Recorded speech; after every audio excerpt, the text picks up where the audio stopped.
सिद्ध होते। राहुल गांधींच्या कार्यक्रमासंदर्भात मुंबई भाजपने मोठा आरोप केलाय। गर्दी जमवण्यासाठी सोशल मीडिया इन्फ्लुएन्सर्सना 25,000ची ऑफर दिली गेल्याचा आरोप करण्यात आलाय। व्हिडिओ ट्विट करत मुंबई भाजपने काँग्रेसवर आरोप केलाय।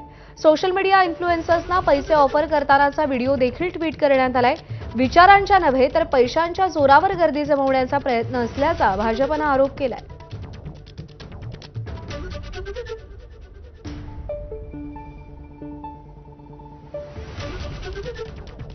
तर सोशल मीडिया इन्फ्लुएन्सर्सना पैसे देऊन गर्दी जमवण्याचा प्रयत्न केला जात असल्याचा आरोप मुंबई भाजपने केलेला आहे। राहुल गांधींच्या कार्यक्रमासंदर्भात भाष्य करताना भाजपने हा आरोप केलेला आहे। छात्रों की गूंज हा कार्यक्रम काँग्रेसकडून आयोजित करण्यात आलाय, ज्यामध्ये राहुल गांधी विद्यार्थ्यांशी संवाद साधणार आहेत। पण या कार्यक्रमात गर्दी जमवण्यासाठी सोशल मीडिया इन्फ्लुएन्सर्सची मदत घेतली जाते आणि त्यांना 25,000ची ऑफर दिली जाते असा आरोप मुंबई भाजपचा आहे।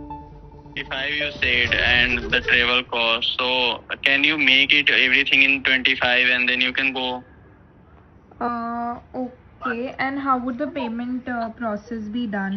Payment will be after the event, 1 or 2 days after the event, and I will make the payment. I will ask your account details or UPI ID, and I will make the payment. And Okay. there I will share a contact of a person. He will connect with you and he will guide you. He will provide you the pass and all. Okay, all right. So will I get an email, official email to attend this?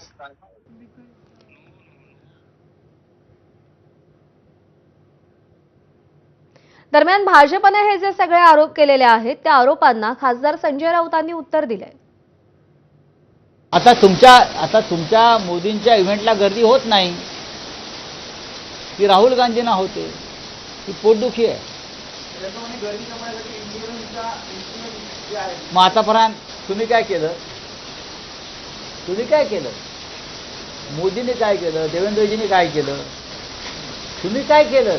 आता हे सगळं तुमच्यावरती उलटत आहे, त्याच्यामुळे तुमच्या पोटामध्ये मुरडा आला किंवा मिरची गेली आहे नाजूक ठिकाणी, त्याच्यामुळे तडा उड्या मारत आहे।